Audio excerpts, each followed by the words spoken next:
Kembali lagi bersama kami dalam Lintas Banua Sepekan.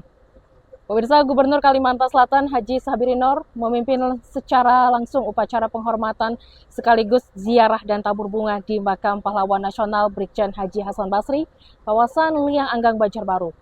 Upacara ini dalam rangka memperingati HUT ke-75 Proklamasi Kemerdekaan Gubernur Tentara ALRI yang jatuh setiap tanggal 17 Mei.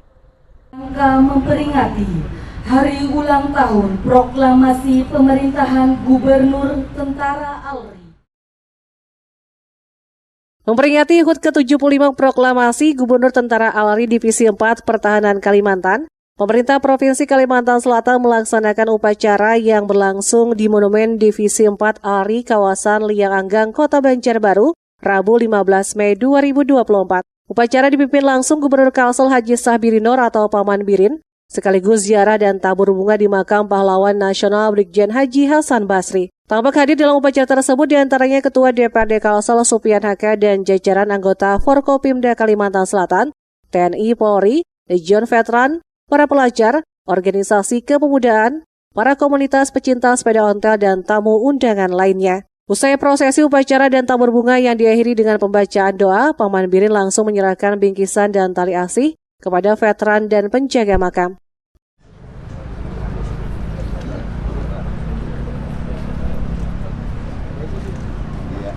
Tugas makan ya. Mana ini? Iya.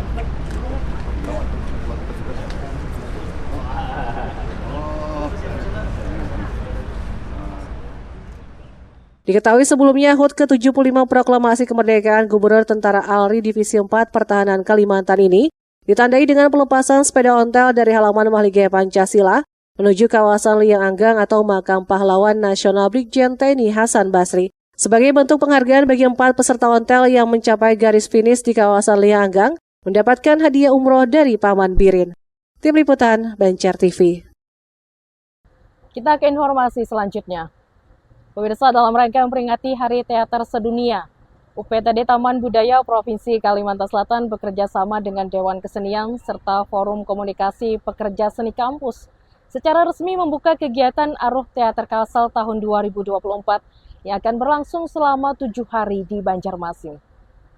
Kepala UPTD Taman Budaya Kalsel diwakili Kasih Pengembangan dan Pagelaran Seni Rusgian Nur bersama Ketua Dewan Kesenian Kota Banjarmasin Hajriansyah dan Ketua Panitia Aminuddin membuka secara resmi gelaran Aruh Teater Kalsel 2024 lewat pemukulan gong dan rebana di Gedung Balai Rungsari Taman Budaya di Jalan Brigjen Haji Hasan Basri Banjarmasin Senin 13 Mei. Aruh Teater Kalsel 2024 akan berlangsung selama 7 hari guna memberikan kesempatan bagi peningkatan wawasan dan keahlian agar pertunjukan teater semakin berkembang dan lebih baik lagi. Kepala UPTD Taman Budaya Kalsel dalam sambutan dibacakan Kasih Pengembangan dan Pagelaran Seni Rusgian Nur menyebut kegiatan ini mengangkat tema meningkatkan kesenian persaudaraan lintas generasi insan seni dan mengangkat nilai luhur seni budaya guna mampu meningkatkan minat dan kecintaan masyarakat terhadap kesenian teater.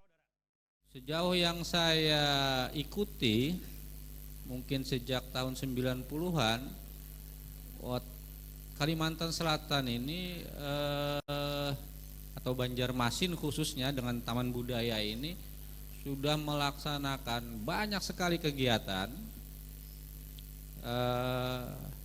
dan banyak sekali gagasan-gagasan yang dilahirkan, tapi tentu kita perlu adanya satu kegiatan yang berkesinambungan, karena dengan begitu kita dapat kemudian mengevaluasi setiap tahun apa sebenarnya yang sudah kita lakukan sejauh ini dan apa visi kita ke depan untuk kemudian berdiri sama setara dengan kelompok-kelompok teater, dengan pegiat-pegiat teater di seluruh Indonesia untuk dia bisa dipandang, bisa dilihat, dan kemudian bisa menjadi model bagi yang lain. Sementara itu, Ketua Dewan Kesenian Kota Banjarmasin Hajriansyah mengaku mendukung penuh kegiatan yang telah diinisiasi sejak tahun lalu untuk menjadi titik awal kebangkitan dunia teater Banua pasca pandemi COVID-19. Sekalipun sudah banyak kegiatan pentas teater dari kalangan pelajar, mahasiswa, hingga komunitas atau sanggar seni, namun belum ada sebuah sarana yang mewadahi pertemuan rutin setiap tahun yang menjadi ruang gagasan. Karena itu, Aruh Teater Kalsel ini bisa menjadi sebuah ruang untuk mengukur dan mengevaluasi perkembangan dan kreativitas dunia seni teater Banua guna disandingkan dengan perkembangan dunia teater yang ada di daerah lainnya di Indonesia. Kegiatan Aruh Teater Kalimantan 2024 yang rencananya akan dilaksanakan pada selama 7 hari ke depan ini diharapkan mampu meningkatkan kesenian dan kesadaran lintas generasi insan seni, mengangkat nilai luhur seni budaya tradisi budaya benua ke wujud spirit ekspresi seni budaya masa kini, serta dapat meningkatkan minat dan kecintaan masyarakat terhadap kesenian teater. Dalam pembukaan Aruh Teater Kalsel tersebut dimeriahkan dengan penampilan grup legendaris Sanggar Teater Banjarmasin membawakan teater tradisi Mamanda dengan cerita berjudul Ma Ambun Kasih di Titian Wisa karya Pirsah Tari. Erwin Yudanwari, Banjar TV. Sementara itu, dalam rangkaian Aruh Teater Kalsel 2024 di hari ketiga juga dimeriahkan dengan pementasan teater modern, mengangkat naskah cerita karya Krijo Mulyo yang berjudul Senja dengan Dua Kelelawar, yang dibawakan secara epik oleh Teater Wasi Putih. Berikut pemirsa liputan selengkapnya. Naskah Senja dengan Dua Kelelawar karya Krijo Mulyo menceritakan kisah cinta antara Ismiati, Suwarto, dan Mursiwi dengan akhir tragis bagi Mursiwi yang harus meregang nyawa akibat tertabrak bus di tengah harmonisnya hubungan rumah tangga antara dirinya dengan Suwarto. Kematian Mursiwi ini memberikan luka mendalam bagi Suwarto hingga menimbulkan asumsi bila Mursiwi tidak sekedar mengalami kecelakaan namun juga pembunuhan. Kecurigaan ini pun akhirnya mengarah pada Ismiati yang menaruh hati pada Suwarto dan menimbulkan konflik yang menjadi klimaks akhir dari cerita ini. Menurut sutradara Ahmad Kaspi, naskah ini sengaja dipilih alasannya karena ceritanya memiliki kedekatan emosional pada realita kehidupan sehari-hari, terutama tentang pengorbanan dan perjuangan cinta. Sebenarnya alasan terbesar untuk membawakan naskah ini kayak apa ya? Karena lebih dekat aja gitu pada kehidupan sekarang. Karena saya sebenarnya sutradara pemula, jadi mencari naskah yang memang bisa diresapi terutama pada diri saya sendiri dan bisa disampaikan kepada orang lain. Kita tahu pengorbanan dan perjuangan cinta itu memang nyata adanya. Jadi yang mana perjuangan dan cinta itu tidaklah mudah kayak itu dari yang awalnya menunggu ya, tetapi dengan perjuangan yang dilaksanakan oleh aktor yang tadi dalam cerita itu sudah memuaskan mata para penonton. Jadi makna yang sebenarnya itu sebuah perjuangan dan pengorbanan cinta, seperti itu Mas. Teater Wasi Putih berharap dunia teater khususnya di Banua bisa berkembang lebih maju lagi, serta lebih banyak lagi teater-teater lainnya yang menggarap naskah dengan cerita yang realis. Erwin Yudanwari, Banjar TV. Yang melihat kan ada itu seperti kotak dan... Informasi lainnya, tim penggerak PKK Kabupaten Banjar mewakili Provinsi Kalsel pada Lomba Parade Budaya Nusantara dalam rangka Jambore Nasional dan Hari Kesatuan Gerak PKK ke-52 tahun 2024 yang bakal digelar di Taman Balai Kambang, Kota Surakarta, Jawa Tengah pekan depan. Bupati Saidi Mansur melepas peserta Lomba Parade Budaya Nusantara dalam rangka Jambore Nasional dan Hari Kesatuan Gerak PKK ke-52 tahun 2024. Pelepasan tim penggerak PKK Kabupaten Banjar berlangsung di halaman Mahligai Sultan Adam Martapura, Senin pagi. Pelepasan ditandai memupuri Ketua Tim Penggerak PKK Kabupaten Banjar, Nurgita Tias, dengan pupur atau bedak basah khas Banjar, kemudian disusul parade dan penampilan yel-yel. Dalam sambutannya, Saidi Mansur mengapresiasi terpilihnya tim penggerak PKK Kabupaten Banjar dalam memperkenalkan budaya Banjar di tingkat nasional serta mengenalkan keunikan dan keindahan budaya Banua. Bupati berharap tim penggerak PKK Kabupaten Banjar dapat disiapkan dengan maksimal baik dari segi konsep maupun penampilan sehingga dapat mengharumkan nama daerah.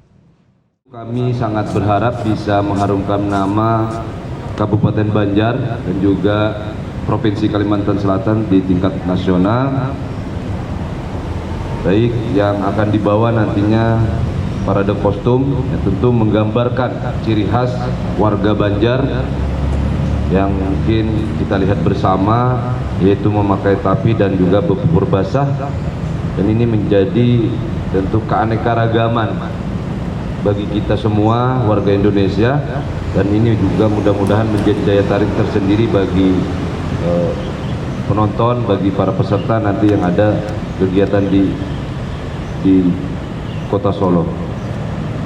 Kami berharap juga kekompakan, rasa kebersamaan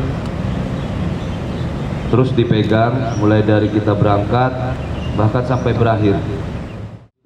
Dijadwalkan lomba parade budaya Nusantara dalam rangka Jambore Nasional dan Hari Kesatuan Gerak PKK ke-52 tahun 2024 digelar pada tanggal 14 sampai 16 Mei di Taman Balai Kembang, Kota Surakarta, Jawa Tengah. Ahmad Ramadhani, Banjar TV. Pemirsa, audisi pemilihan Nanang dan Galuh Banjar tahun 2024 kembali digelar oleh Dinas Kebudayaan, Kepemudaan, Olahraga, dan Pariwisata Kabupaten Banjar. Bertempat di Guest House Sultan Sulaiman Martapura belum lama tadi. Dinas Kebudayaan, Kepemudaan, Olahraga, dan Pariwisata Kabupaten Banjar bersama Pawadahan Nanang Galuh kembali menggelar audisi pemilihan Nanang dan Galuh Banjar tahun 2024. Audisi dibuka oleh Ketua TP PKK Kabupaten Banjar, Norgita Tias, didampingi Asisten Pemerintahan dan Kesra Masruri, Kepala Dinas Kebudayaan, Kepemudaan, Olahraga, dan Pariwisata Irwan Jaya, dan Kepala DKU MPPI Gusti Made Suyawati. Norgita Tias berpesan kepada Pawadahan Nanang Galuh dan peserta untuk bisa meningkatkan pengetahuan sosial masyarakat, bukan saja promosi wisata, tetapi juga permasalahan yang dihadapi pemerintah daerah seperti pernikahan dini dan stunting. Ketua TP PKK Kabupaten Banjar berharap generasi yang terjaring dalam Pawadahan Nanang Galuh 2024 nantinya lebih mumpuni karena selain wawasan kearifan lokal, pariwisata, dan budaya, tetapi juga mempunyai pengetahuan umum dan politik.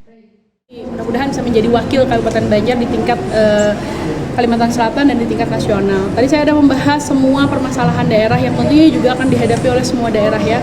Nah ini saya mengajak seluruh Pawadahan Nanang Galuh yang bergabung dan yang diseleksi ini bisa meningkatkan pengetahuannya dalam pengetahuan sosial masyarakat dan PR-PR apa saja yang harus digenjot oleh pemerintah daerah sehingga mereka juga bukan hanya mempromosikan wisata tetapi juga mereka bisa mengetahui dan menambah wawasannya tentang PR yang apa yang harus kita sama-sama kita tuntaskan di daerah ya, baik stunting, pernikahan anak usia dini, pernikahan dini ya, bukan anak usia dini, pernikahan dini. Jadi mudah-mudahan kedepannya generasi-generasi yang terjaring dalam Pawadahan Nanang Galuh 2024 nanti bisa lebih mumpuni daripada sebelumnya, selain daripada wawasan kearifan lokal, pengetahuan pariwisata dan budaya, tapi juga mereka memiliki pengetahuan umum dan pengetahuan politik. Sementara itu, Kabid Pemasaran Pariwisata Disbud Porapar Banjar, Sofia, menjelaskan, audisi berlangsung selama 2 hari, diikuti 81 orang, terdiri dari 27 Nanang dan 54 Galuh yang berasal dari beberapa kecamatan di Kabupaten Banjar. 27 Nanang, total 81 ada semua peserta. Akan disaring, ini kan melalui tes audisi, wawancara, tertulis, bakat, dan presentasi. Nanti akan kita jaring 8 pasang finalis yang akan maju ke Grand Final. Seperti biasa, paling utama adalah warga Kabupaten Banjar dengan dibuktikan KTP atau SIM, tidak boleh hanya surat keterangan domisili, tidak boleh. Tinggi badan ada minimalnya juga, di atas 17 tahun. Pemenang pemilihan Nanang dan Galuh Kabupaten Banjar 2024 selanjutnya akan dikirim untuk berlaga di tingkat Provinsi Kalsel serta ajang pemilihan putra-putri pariwisata tingkat Provinsi Kalsel. Ahmad Ramadhani, Banjar TV. Ya pemirsa, selanjutnya akan kami hadirkan perhelatan Popda Kalsel di Kabupaten Hulu Sungai Selatan. Informasi selengkapnya usai jeda iklan berikut ini.